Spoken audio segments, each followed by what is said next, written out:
আল্লাহর পক্ষে কিয়ামতের দিন আমরা সাক্ষী হিসাবে দাঁড়াবো। আমরা যখন সাক্ষী হিসাবে দাঁড়াবো তো আমাদেরকে আল্লাহ মাঠে দাঁড় করাবে না, আল্লাহর পাশে স্টেজে দাঁড় করাবে। কিন্তু সত্য তো এটা, হিসাব কিতাব তো হবে, ঠিক না? কি হবে না? হ্যাঁ। তা আমাদের নবীজি জিজ্ঞাসা করবে, আল্লাহ হিসাব কিতাব কিভাবে নিবেন? তা আল্লাহ বলে, সবাইটা যেরকম নিব এরকমই নিব। তা আমাদের নবীজি বলবে, যদি সবার সামনে আমার উম্মতের হিসাব কিতাব নেন তাইলে তো আমি তো লজ্জিত হয়ে যাব, কেননা আমার উম্মত তো দুনিয়াতে গুনাহ করছে, আমি তো লজ্জায় পড়ে যাব। তা আল্লাহ জিজ্ঞাসা করবে, তাইলে কিভাবে নিব? তো নবীজি বলবেন যে আমাকে নিতে দেন, আমি আলাদা ভাবে নেই। তা আল্লাহ প্রশ্ন করবে, আপনাকে যদি নিতে দেই তো আপনিও তো আপনার উম্মতের গুনাহগুলা দেখবেন, তখনও তো আপনার চেহারাটা লজ্জায় ছোট হয়ে যাবে যে তোমরা আমার উম্মত হয়ে এই গুনাহ করলা, তো করলা কি কইরা, ঠিক না? সত্য তো? আল্লাহ জবাব দিবে, বন্ধু ওয়াদা আপনার চেহারা আমি লজ্জিত করব না, বিদায় আপনার উম্মতের হিসাব কিতাব নিব আমি বটে, কারো সামনে না, আপনার সামনেও না, আমি পর্দার ভিতরে নিয়ে নিব, আপনাকেও জানতে দিব না, কাউকে জানতে দিব না। তো আমরা আল্লাহর বড় কাছের, বড় মোহাব্বতের, এই জন্য আমাদের বয়সটা খুব কম, কেননা আল্লাহ চান না এই উম্মত বেশি ক্লান্ত হোক, কেননা যতদিন থাকবে তত ক্লান্ত হইতে থাকবে, ঠিক না? কি বলেন? মনে হয় বুঝাইতে পারতেছি না। যত বেশি দিন থাকবো তত বেশি কি, 950 বৎসর নূহ আলাইহিস সালাম ছিলেন, তো নিজেই ক্লান্তির কথা কোরআনে বলতেছেন, দাউতু কওমি লাইলাম ওয়া নাহারা, আমি 950 বৎসর রাত দিন দাওয়াত দিছি। এটা একটা ক্লান্তি না? না পরিশ্রম? না, বিশাল পরিশ্রম। 950 বৎসর টানা রাত দিন। তা আমাদেরকে আল্লাহ বেশি বয়স দেন না এই জন্য যে আল্লাহ চান না আমরা বেশি পরিশ্রম করি, এই জন্য বয়স কমায় দিছেন। আমার মনে হয় আরো কম দিতে চাইছেন, কিন্তু ভাবছেন আবার এত কম দিলে কেউ আঙ্গুল উঠায় কিনা, এই জন্য 60-70 বৎসর দিছেন, বেশি দেন নাই। কোন উম্মত কতদিন থাকবে দুনিয়াতে এটা কোন নবী রসুল বলা যায় না, কিন্তু আমাদের নবীজি আইসেই বলছে তোমাদের পরিশ্রম বেশি দিন করতে হবে না। আবার এটার উপরে একটা হাদিসও প্রমাণ আছে, আল্লাহর রসুল উদাহরণ দিয়ে বুঝাইতে চাইছেন যে কেউ শ্রমিক রাখছেন সকাল থেকে জোহর পর্যন্ত, এতটুক সময়ের বিনিময় পেয়েছে। কেউ জোহর থেকে আসর পর্যন্ত, সে এতটুক সময়ের বিনিময় পেয়েছে। আর আমাদেরকে আল্লাহ সময় দিছেন আসর থেকে মাগরিব পর্যন্ত। এই জন্য হানাফি মুযাব বলে আসরের নামাজ একটু দেরি করে পড়ো, যাতে মাগরিব আর আসরের মধ্যখানে ঘন্টা খানিক সময় থাকে। এই জন্য আমরা আসর কিন্তু দেরি করে পড়ি, যেন মাগরিব আর আসরের ভিতরে সময় কম থাকে। তো আল্লাহ রসুল বলছে তোমাদেরকে সকাল থেকে নিয়ে সন্ধ্যা পর্যন্ত বিনিময় দেওয়া হবে। বুঝা গেল খাটাইলেনও কম, আবার বিনিময়ের গাট্টিও দিলেন বড়। গাট্টি বোঝেন?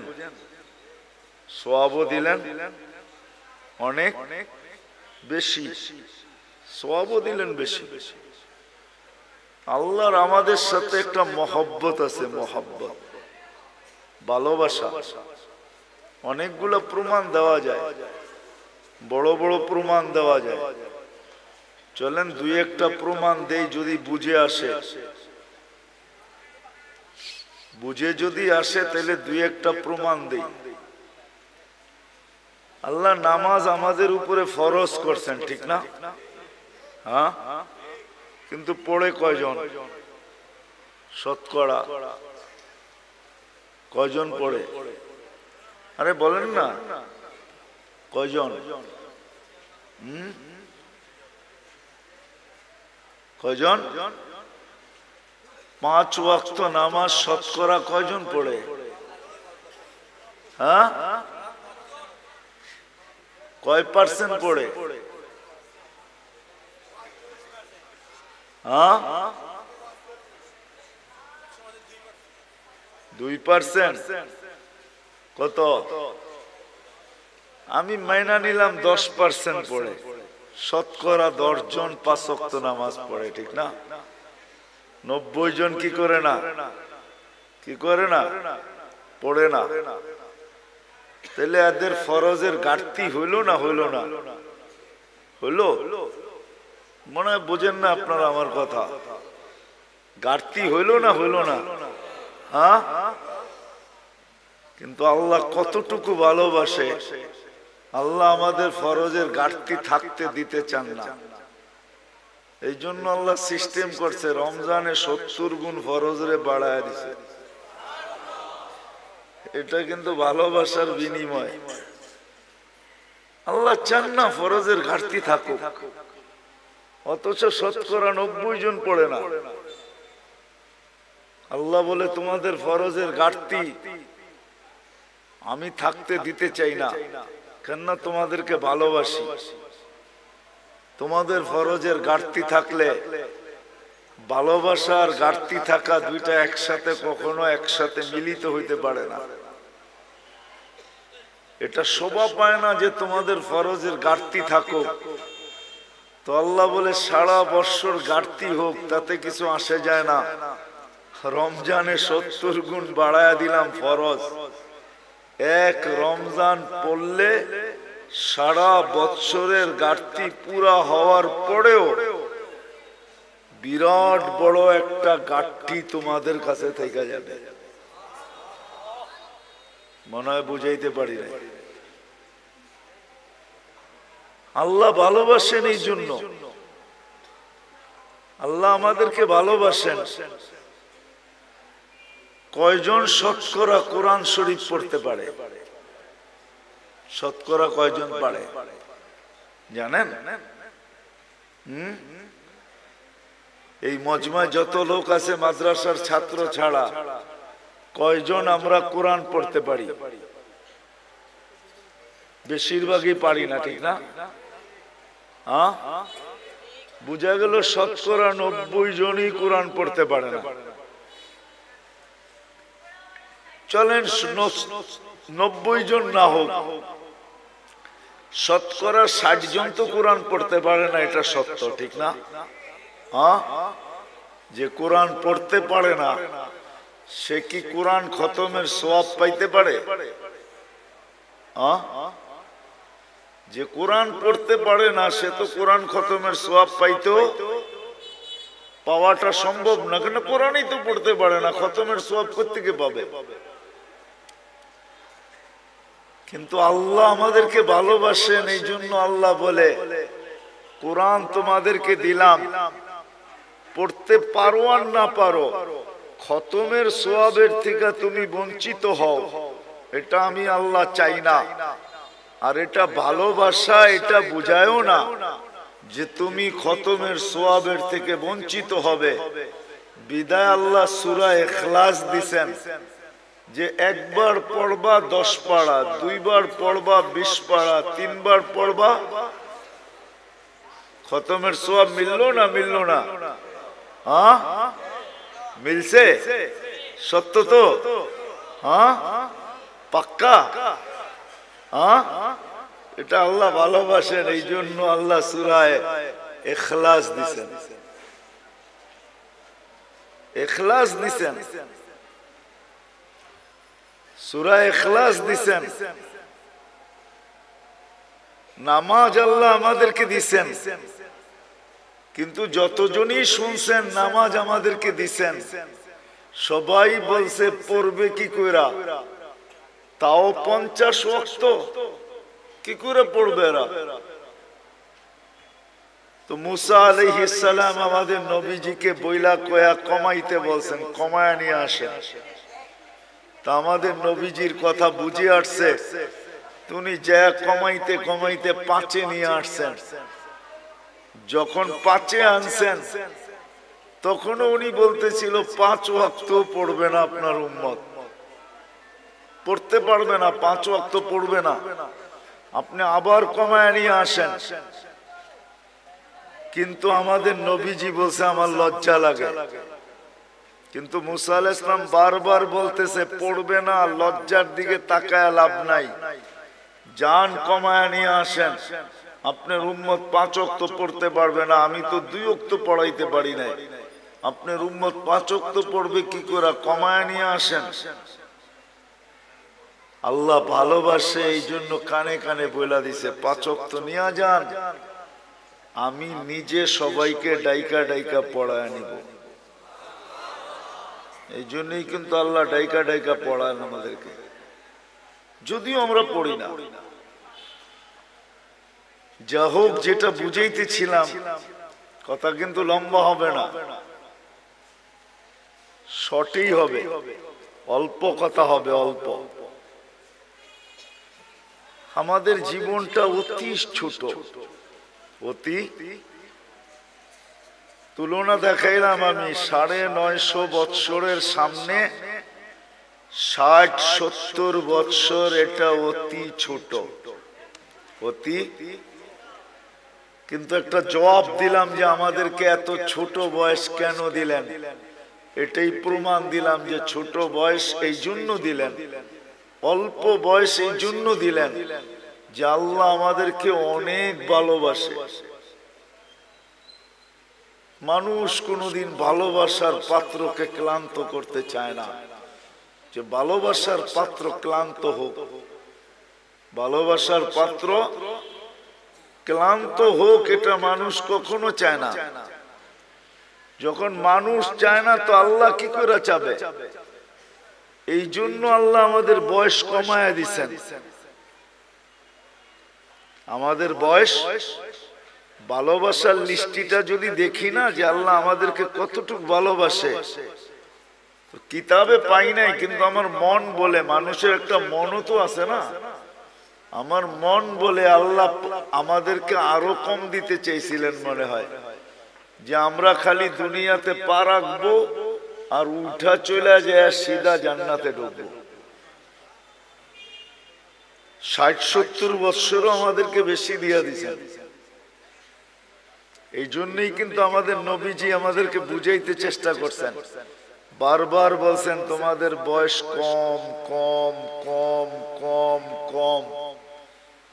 আমার উম্মতি বাইনা 60 ও 70, 60-70 বৎসর আমাদের বয়স। কোন নবী কিন্তু উম্মতকে এইভাবে বলেন নাই। আমাদের নবীজি যেরকম আমাদেরকে বলছেন, কেননা আমাদের আল্লাহ যেরকম আমাদেরকে ভালোবাসেন, আমাদের নবীজিও আমাদেরকে এরকমই ভালোবাসেন। আমাদের আল্লাহ আমাদেরকে ভালোবাসেন, এরকম ভালোবাসেন যে কোনো উম্মতকে ভালোবাসেন না। হায়, আমার মনে হয় লেবেল কেন লাগাইছেন জানেন? হ্যাঁ, জানেন না? জিনিসে যদি চিহ্ন না থাকে না তো সবগুলা মিলা যায়, বোঝা যায় না কোনটা কিরকম, ঠিক না? তা আল্লাহ আমাদেরকে চিহ্ন লাগাইছেন, লেবেল লাগাইছেন, কুনতুম খায়রা উম্মাহ। উম্মত 1.25 লক্ষ হইতে পারে, কিন্তু তোমাদেরকে মিলাইলেও মিলবে না, কেননা তোমাদেরটাই লেবেল লাগানো আর একটাও লেবেল লাগানো না।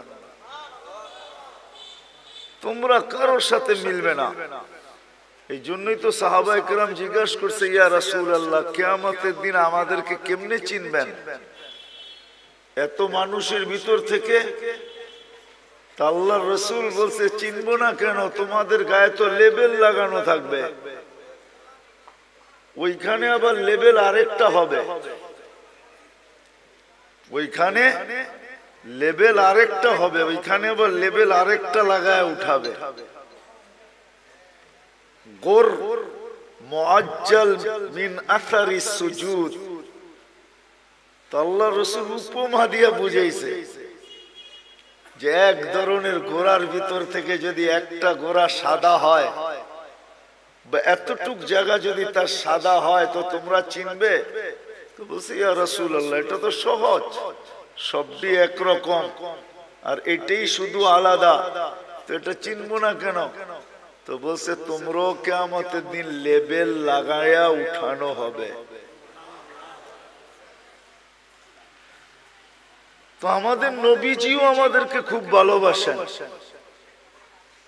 যেমন আল্লাহ ভালোবাসেন এমন নবীজিও আমাদেরকে ভালোবাসেন। আমার মনে হয় না কোন উম্মত, কোন নবী রাসূল তার উম্মতকে এতটুকু ভালোবাসেন। আমাদের নবীজি আমাদেরকে, আমরা যদিও ভালোবাসি না, আমরা শুধু বলি বাসি, আমরা বলি মুখ দিয়া যে নবীকে ভালোবাসি, কিন্তু ফতোয়া দিলে আবার উল্টা হয়ে যাবে। জানি না এলাকার মানুষ সইতে পারবেন কিনা, বইলা ফেলবো? হ্যাঁ জিও,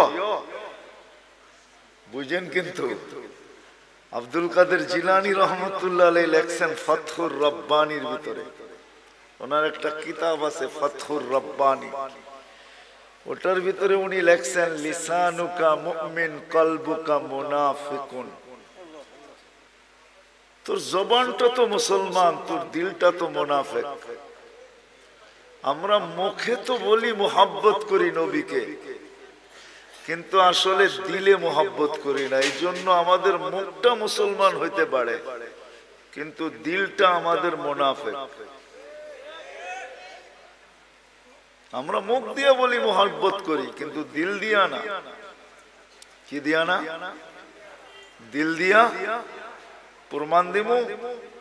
হ্যাঁ, এইখানে একজনও নাই মাদ্রাসার তালেবে ইলম ছাড়া যে আমি এই বয়সে যতবার চুল কাটছি একবার ছায়া আমি সেলুনে বলছি আজকে আমার চুলটা আমার রাসূল সাল্লাল্লাহু আলাইহি ওয়াসাল্লাম যেমন পছন্দ করতেন ওরকম ভাবে কাইটা দাও। এই শব্দগুলা বইলা চুল কাটছি জীবনে একবার।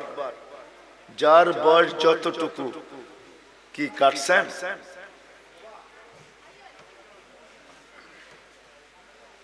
কয়জন কাটছি? রাগ হয়ে গেলেন? হ্যাঁ হ্যাঁ, তাইলে বুঝে গেল এইটা আর এটা এক না, এটা আর এটা, এটা আর এটা এক না। মোহব্বত করি এটা তো বললাম, কিন্তু আমাদের জীবনে নবীজির সুন্নত কতটুকু আছে বলেন? কবির কথাই তো সত্য, তাসির রাসূল ওয়া তুযহিরু হুব্বাহু। কবির কথা আর আব্দুল কাদের জিলানী রহমতুল্লাহ আলাইহির কথা মিলা গেছে। তাসির রাসূল ওয়া তুযহিরু হুব্বাহু, রাসূলের মোহাব্বত করো এটা তো বলো, কিন্তু সর্বক্ষেত্রে নবীর বিরোধিতা করো, সুন্নতকে মানো না। তো কবি বলে তুমি যে কেমন মোহাব্বতকারী এটা আমার বুঝিয়ে আসলো না। যেটা আবার কেমন মোহাব্বতকারী বলো তো? মোহাব্বত করি তো আমাদের আল্লাহও আমাদেরকে মোহাব্বত করেন, এই জন্য বয়স আমাদেরকে বেশি দেন নাই। কেননা মোহাব্বতের পাত্র বেশি ক্লান্ত হোক এটা কেউ চায় না।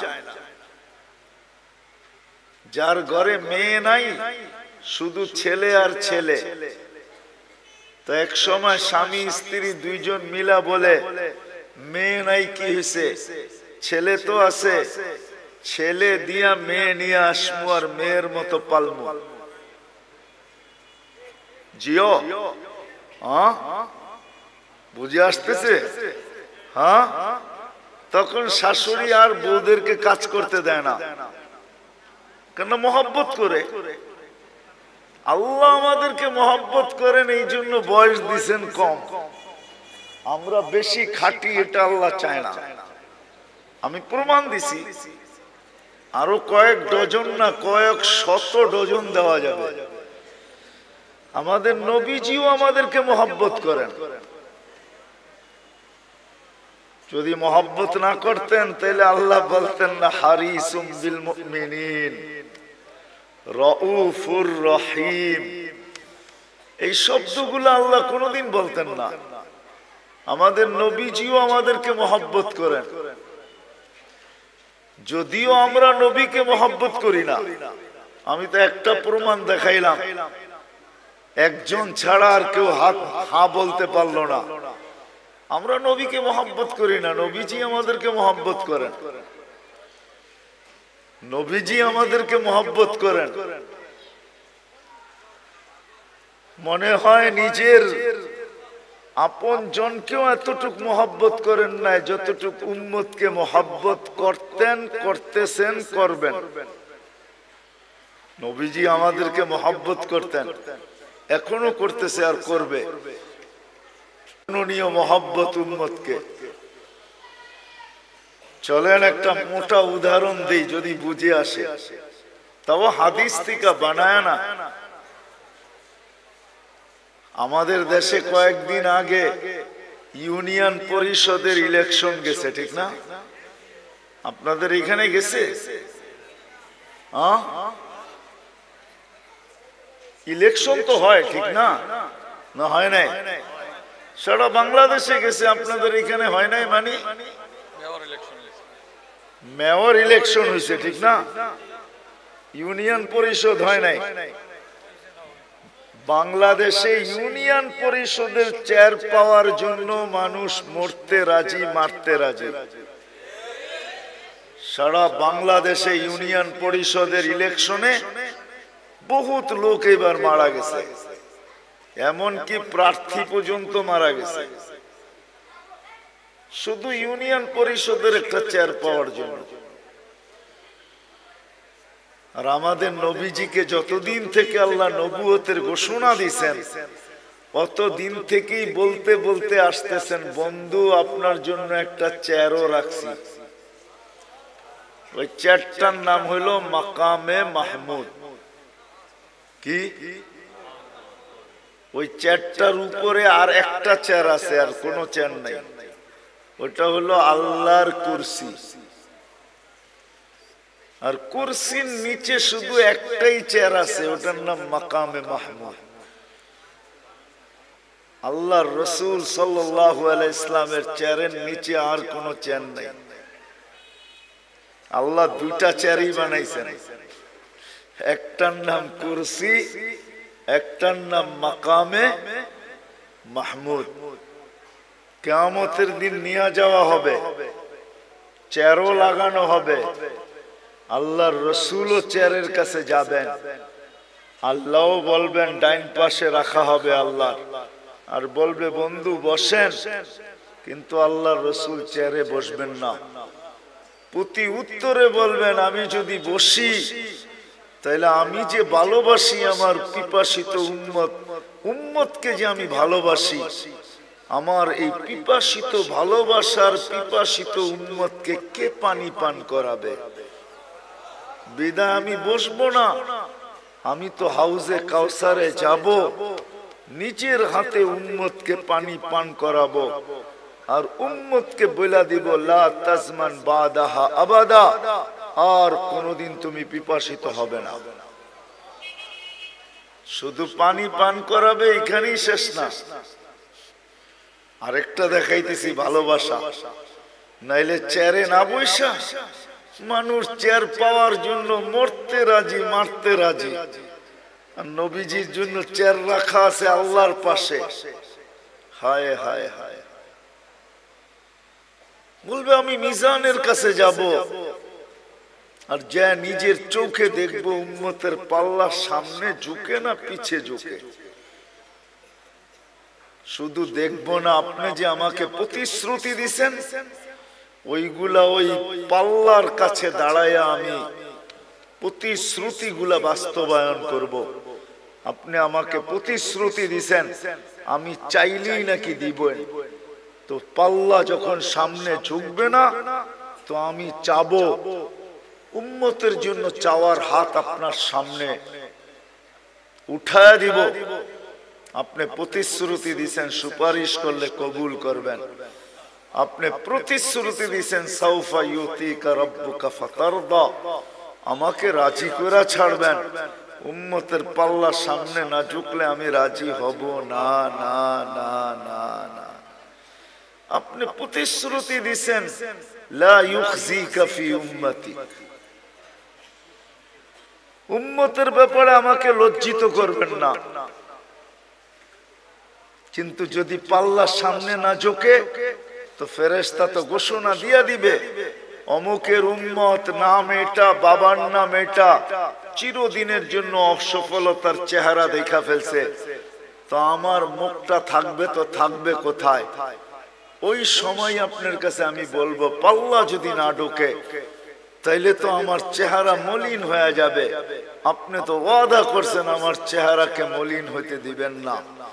তো আমি পুলসিরাতের মিজানের ওইখানে ছুটবো, আমি চেয়ারে বসবো না, ওইখানেই শেষ না। বলবে আবার পুলসিরাতে দৌড়াইতে থাকবো। ওইখানে যে দেখবো পার হইতে পারলো কি পারলো না। তো আমি যদি পার হতে না পারে, তো আমি দুরুদের গাঠি মাথায় দিয়া পার করায় দিব। চেয়ার আমার মাইনা নিলাম, কিন্তু আমি বসবো না, না, না, না। এটা হলো ভালোবাসার ফল। ওই দিন, যেই দিন সমস্ত নবী রাসূল নফসি নফসি বলতে থাকবে, কোন নবী নিজের মাকেও চাবে না। কিতাবে পাওয়া যায় মুসা আলাইহিস সালাম তো বলেই ফেলবে, লা আসআলুকা উম্মি ওয়ালা আসআলুকা উখতি, আজকে মাকেও চাই না, বোনকেও চাই না, আসআলুকা নফসি, আপনি আমাকে বাঁচায়া দেন। কেমন ভালোবাসাটা আমাদেরকে বাঁচতে। বিদায় আবার শুরুতে চলে যেতেছি। আমাদের জীবনটা অতি কি মনে আছে? অতি ছোট। আর ছোট এই জন্য যে আমরা আল্লাহর ভালোবাসার পাত্র। বিদায় আল্লাহ বেশি পরিশ্রম আমাদের দ্বারা চান না। শুধু আল্লাহর ভালোবাসার পাত্র না, আমরা নবীজিরও ভালোবাসার পাত্র। আমাদের নবীজি উম্মতকে বড় ভালোবাসতেন, সত্য এটাই। কিন্তু এটাও বলছি আমি, আফসোসের বিষয়, উম্মত শুধু মুখে ভালোবাসে, মনে ভালোবাসে। শুধু মুখে কি করে? নবীকে মুখে ভালোবাসে, মনে ভালোবাসি না। মনে আমরা ভালোবাসি না। মনে যদি ভালোবাসতাম,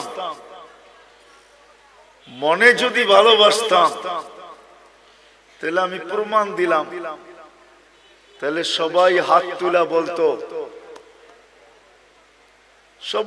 তুলা বলতো, নবীর আদর্শের থেকে দূরে কেউ সরতো না। কেননা এটাই তো সত্য, যে যাকে ভালোবাসে তার অনুসরণ অনুকরণ তার কাছে মজা লাগে। কি লাগে না? না লাগে না? তা আমরা যদি ভালোবাসি, তা আমরা তো অনুসরণ অনুকরণ নাই, আছে নাকি? কি বলেন? শতকরা কয়জনের ভিতরে আছে? আপনি জুব্বা পড়েন দেখি কি সবাই পড়ে নাকি? আপনি দাড়ি রাখছেন দেখি সবাই দাড়ি রাখে নাকি? অথচ দাড়ি তো নবীজি নিয়ে আসছে আমাদেরকে জান্নাতের টিকিট দেওয়ার জন্য। এই উম্মতকে দাড়ি দিছে জান্নাতে যাওয়ার জন্য। অন্য উম্মতকে কেন দিছে এটা আমি জানি না। এই উম্মত দাড়ি দেখায়া জান্নাতে যাবে। কোথায়? কি দেখায়া? দাড়ি দেখায়া চলে যাবে। দাড়ি দেখায়া এই উম্মত দাড়ি দেখায়া জান্নাতে চলে যাবে। তাফসীরের কিতাবে এটা পাওয়াও যায়। মুসা আলাইহিস সালামের ব্যঙ্গ করতো একটা লোক, এটার নাম সামেরি ছিল। সামেরি মুসা আলাইহিস সালামকে ব্যঙ্গ করত। ব্যঙ্গ বোঝেন তো? ব্যঙ্গ করত নকল করা দ্বারা। পাগড়ি ওরকম, চুল ওরকম লম্বা, দাড়ি ওরকম, জুব্বা ওরকম, লাঠি এরকম, চলার ঢং এরকম, কথা এরকম, সারা দিন পিছে লেগে থাকতো আর মুসা আলাইহিস সালামকে খেপাইতে থাকতো। কিন্তু ঈমান আনে না। সে ফেরাউনের দলের লোক ছিল। যখন ফেরাউনকে আল্লাহ ডুবায় মারে, তো সামেরিকে আল্লাহ ডুবান নাই। তো যখন উঠা আসছে, তো মুসা আলাইহিস সালাম বলতেছে, আল্লাহ, ফেরাউন আমার বিরুদ্ধে ছিল বটে, কিন্তু এইটার মতো না। এটারে কেন বাঁচাইলেন?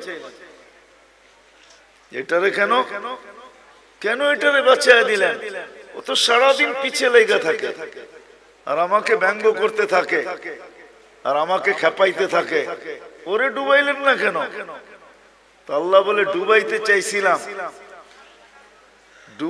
চাইছিলাম, কিন্তু লজ্জা পায়া গেছি। আপনার মতো চুল দেখা, দাড়ি দেখা, জুব্বা দেখা, পাগড়ি দেখা, লাঠি দেখা, অঙ্গি ভঙ্গি দেখা লজ্জা পায়া গেছি, এই জন্য ডুবাই নাই। তো মুসা আলাইহিস সালামের অনুকরণ করে যদি ডুবার থেকে সামেরি বাঁচতে পারে, তা আমরা দাড়ি দিয়া জান্নাতে কেন যেতে পারবো না? কি বলেন? আরে বুঝে আসছে? আল্লাহ দাড়ি দিয়েছিলেন জান্নাতে যাওয়ার জন্য, আর পাইকা গেলে তো কোনো কথাই নেই। এটা তো সিল লেগে যাবে যদি পাইকা গেল। কিতাবে আছে মুহাদ্দিসে জামানার সবচেয়ে বড় মুহাদ্দিস মারা গেছেন। সঙ্গীরা, সাথীরা স্বপ্নে দেখছেন, জিজ্ঞাসা করছে, কি করা হলো তোমার সাথে, কি ব্যবহার হলো? তো বলতেছে, দাড়ি দেখায় জান্নাতে চলে গেছে। দাড়ি দেখায় মানি? আল্লাহ জিজ্ঞাসা করছিল, ওই বুইরা কি নিয়ে আসছস? তা আমার হাদিস মনে উঠছে, আমিও বইলা ফেলছি, দাড়ি নিয়ে আসছি আর কিচ্ছু নিয়ে আসি না। আল্লাহ জিজ্ঞাসা করছে রাগ হয়ে, শুধু দাড়ি? তো আমিও ডাইটা বলছি, কেন আপনি বলেন না জিবরিল আলাইহিস সালামকে? জিবরিল আলাইহিস সালাম বলেন না আমাদের নবীজিকে? আমাদের নবীজি কি বলে নাই সাহাবাকে? সাহাবা কি বলে নাই তার ছাত্রকে? সে কি বলে নাই তার ছাত্রকে? সেই তো আমার ওস্তাদ, সে তো আমাকে বলছে আপনি নাকি সাদা দাড়ি দেখলে লজ্জা পান। এইখানে তো আইসা দেখি উল্টাটা, সাদা দাড়ি বলতে দেরি, আপনার চোখ বড় বড় করতে দেরি করেন নাই। তা আল্লাহ হাইসা দিয়া বলে, সবাই সত্য বলছে, আমিও সত্য বলছি, মাফ করে দিলাম, যা। এই উম্মতকে তো আল্লাহ দাড়ি দিয়েছেন জান্নাতে যাওয়ার জন্য, কিন্তু এই উম্মত সারা দিন দাড়ি কাটে, ঠিক না? কি রাখে কয়জন আর কাটে কয়জন? ঠিক না? সত্য তো? আমি কিন্তু আবার পিছনে চলে যেতেছি। আমাদের জীবনটা অতি ছোট, কারণ এটাই যে আল্লাহ আমাদেরকে অনেক ভালোবাসে। যেমন আল্লাহ আমাদেরকে ভালোবাসেন, আমাদের নবীজিও আমাদেরকে এরকম ভালোবাসেন, যার কারণে আমাদের জীবনটা ছোট। কেননা ভালোবাসার পাত্র বেশি পরিশ্রম করুক, এটা কোনোদিন চায় না। যে ভালোবাসে সে চায় না ভালোবাসার পাত্র বেশি পরিশ্রম করুক, এটা চায় না। বিদায় আমাদের নবীজিও চায় না, আল্লাহও চায় না আমরা লম্বা জীবন পাই। আর একটা কারণও আছে, কিন্তু হাদিস মনে উঠলো এই জন্য বলতেছি। আমরা যে বেশি পরিশ্রম না করি এটার একটা প্রমাণ দিতেছি বয়সের হাদিস দিয়া। এই উম্মতের বয়সের অনেক দাম। 40-এ যখন পা দেয় তো এই উম্মতের 2-3টা রোগ আর হয় না। 15 থেকে নিয়ে 40 পর্যন্ত যদি এই উম্মত আল্লাহ আল্লাহর রসুলকে মানা অবস্থায় পা দিল 40-এ, তো 3টা কঠিন রোগ আর হবে না। শ্বেতরোগ হবে না, পাগল হবে না, কুষ্ঠ রোগ হবে না। 50-এ যখন পা দিবে তখন আর কঠিন হিসাব হবে না। 60-এ যখন পা দিবে তো ফেরেশতা তাকে ভালোবাসতে শুরু করবে। 70-এ যখন পা দিবে তো আল্লাহ এই ব্যক্তির আল্লাহর কাছে চলে যাক, এটা আল্লাহ আকাঙ্ক্ষা করবে যে এখন তুমি আমার কাছে চলে আসো। 80-তে যখন পা দিবে, ভালোবাসা দেখাইতেছি কিন্তু ভালোবাসা, 80-তে যখন পা দিবে তা আল্লাহ বলবে গুনাহ লেখো না, কেননা 70-এর উপরে পার হয়ে গেছে, তো ভালোবাসা আটটু বেড়ে গেছে, ঠিক না? আরে হইল নাকি? গুনাহ লেখো না, গুনাহ লেখা হয় না। 90-তে যখন পা দেয়, 90-তে 90 বছর বয়সে পা দিয়া ফেলছে, তা আল্লাহ বলে আগে পিছের গুনাহ রাখো না। এটা কি ভালোবাসার প্রমাণ যে আল্লাহ কত ভালোবাসে, আগে পিছের গুনাহ মাফ। আল্লাহ বলে পিঠে লেখা দাও, এটা আল্লাহর কয়েদি আল্লাহর জমিনে এখনো রাখা আছে। আল্লাহ আমাদেরকে ভালোবাসেন, এই জন্য আমাদের বয়স কম। রাসূলুল্লাহ সাল্লাল্লাহু আলাইহি ওয়াসাল্লাম আমাদেরকে কি বাসেন? আমাদেরকে ভালোবাসেন।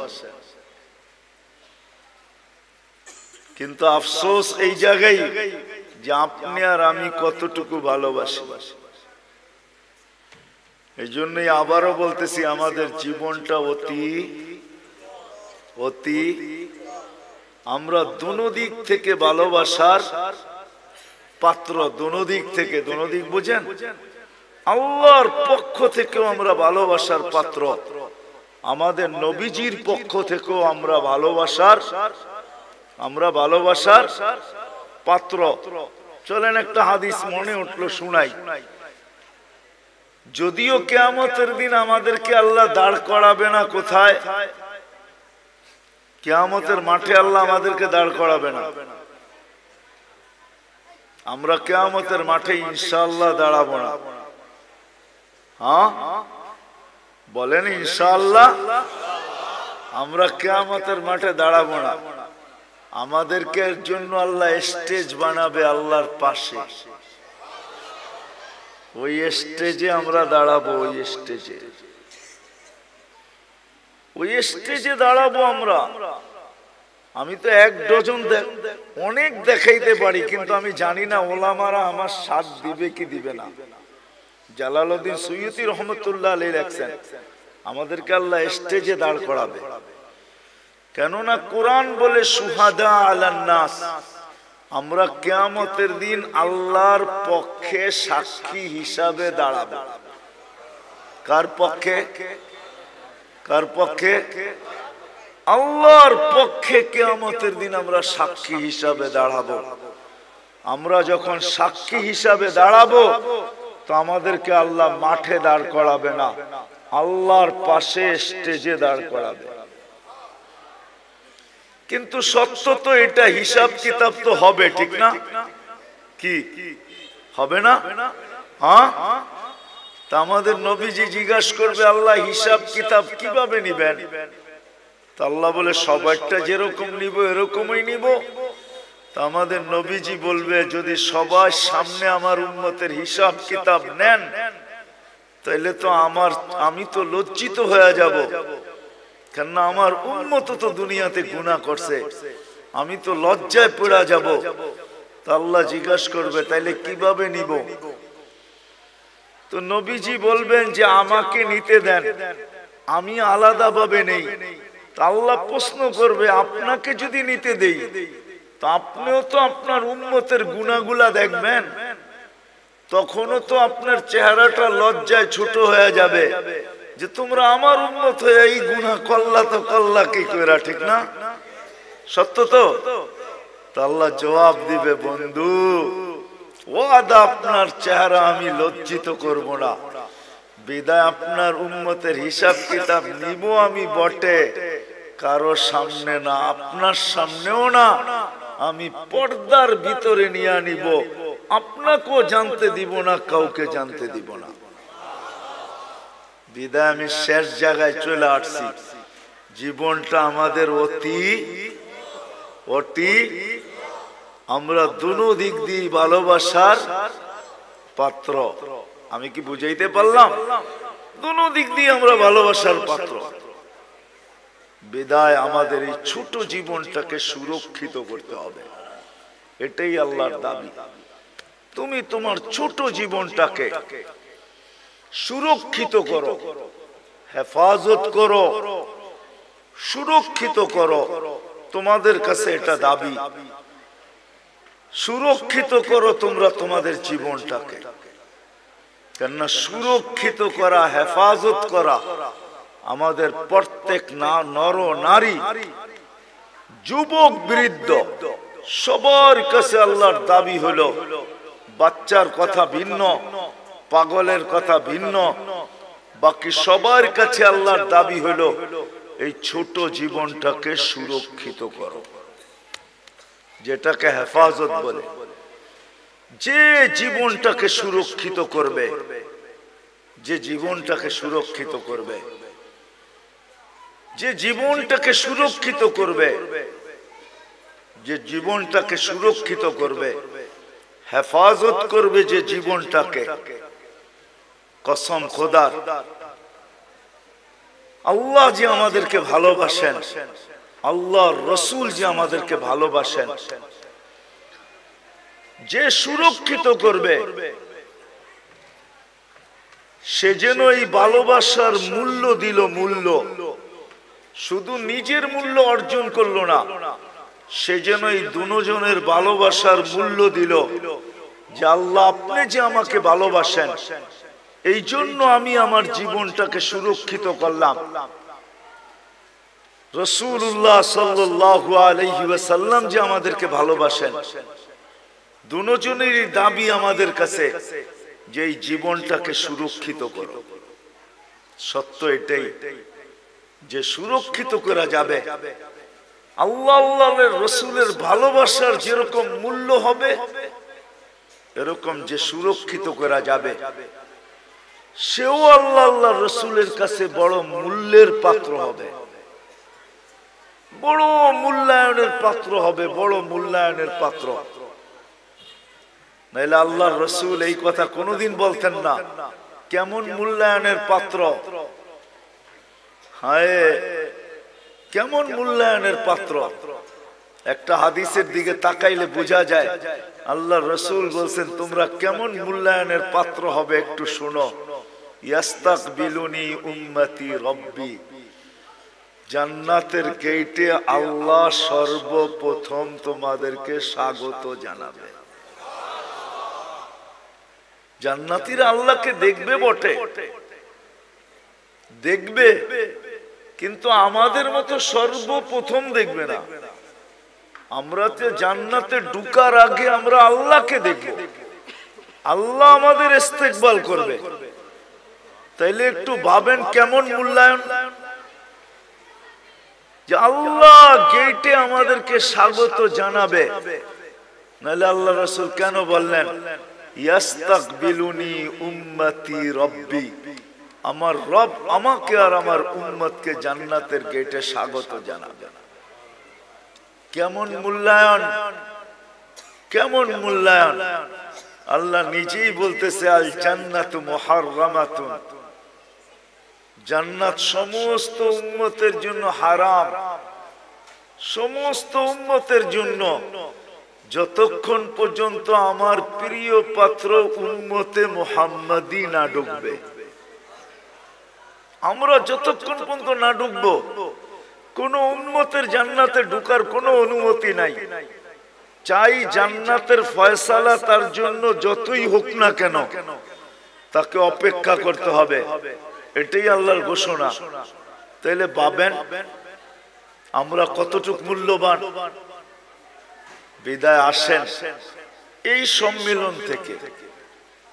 আমার পরেও তো বক্তারা আসবে, কথা ওনারাই শোনাবে। আমি যদিও ওয়াদা ছিল চলে আসছি, বহুত দূর থেকে ঢাকা আসছি, ওইখান থেকে এখানে আসছি। শরীর যদিও এখন অনুমতি দেয় না।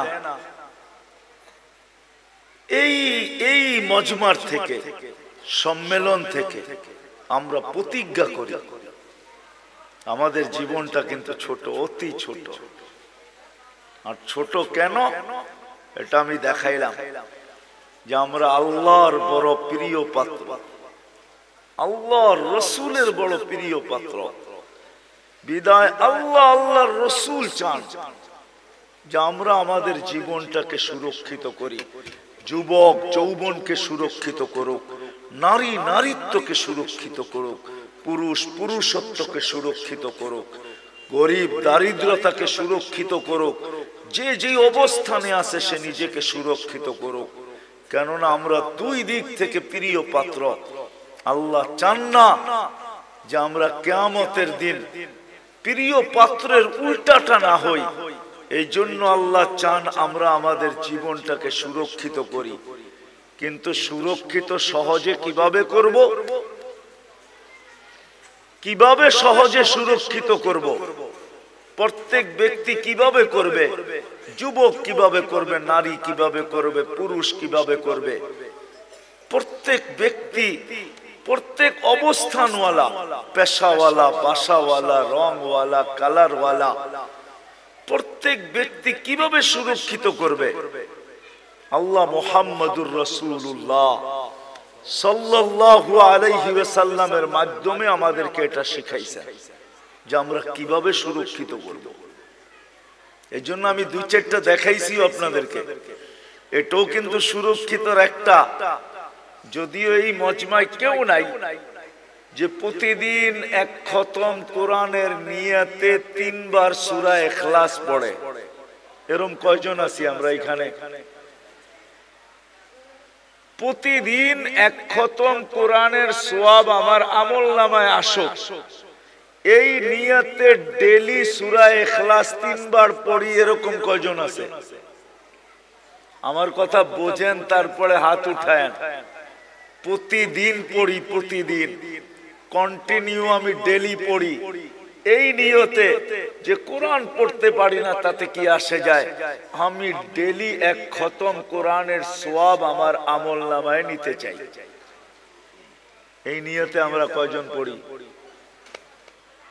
এটাও কিন্তু জীবন গুছানোর, সুরক্ষিত করার একটা পন্থা আল্লাহ দিয়েছেন। একটু আগে দেখাইলাম না নামাজ, যে ফরজের ঘাটতি এই উম্মতের না থাকুক। কেননা ফরজের ঘাটতি যদি থাকলো তাহলে আর জীবনটা গুছানোর কোনো রাস্তা থাকবে না। এই জন্য আল্লাহ নামাজ দিছেন বটে, কিন্তু ঘাটতি কিভাবে পূরণ হয়? কেননা আপন জনের ঘাটতি যদি পুরা না হইল তাহলে কিয়ামতের দিন কেউ বইলেও তো ফেলতে পারে যে লেবেল লাগায় তো দুনিয়াতে পাঠাইলেন খায়রা উম্মাহ। এখন তো আমরা দেখি ফরজ পুরাটাই নাই, পুরাটাই খালি। এদেরকে খায়রে উম্মতের লেবেল লাগায় পাঠাইলেন, ফরজের পুরা পুরা ঘাটতি। তো আল্লাহ ওটাকে পূরণ করার জন্য রমজানকে 70 গুণ বাড়ায় দিয়েছেন। আল্লাহ চান না। এই জন্য মুহাম্মদুর রাসূলুল্লাহ সাল্লাল্লাহু আলাইহি ওয়াসাল্লামকে আল্লাহ পাঠাইছেন।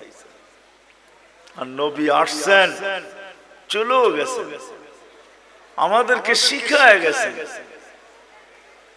শিখায় গেছেন, আদর্শ দিয়া গেছেন। আল্লাহ নিজেও ঘোষণা দিতেছেন, আল্লাহ নিজেও ঘোষণা দিতেছেন, লাকাদ কানা লাকুম ফি রাসূলিল্লাহি উসওয়াতুন হাসানাহ। আল্লাহ নিজেও ঘোষণা দিতেছেন, ওয়া ইন তুতিউহু তাহতাদু। আল্লাহ নিজেও ঘোষণা দিতেছেন, মান আতা আর রাসূল ফাকাদ আতা আল্লাহ।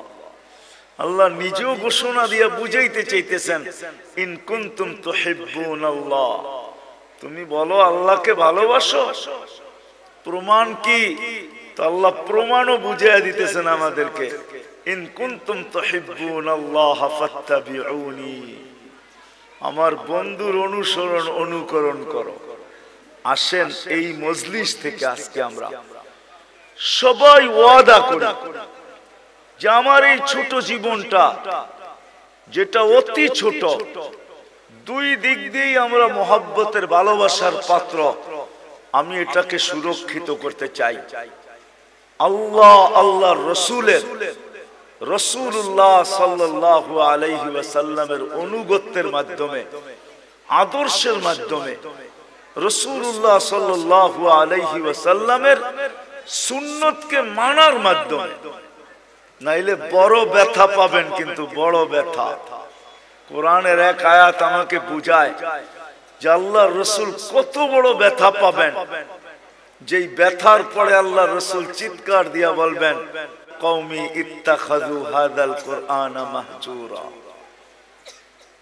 বড় ব্যথা পায় আমাদের বিরুদ্ধে মোকদ্দমা দায়ের করে দিবেন, বড় ব্যথা পায়, কিন্তু বড় ব্যথা, বড় ব্যথা পাবেন।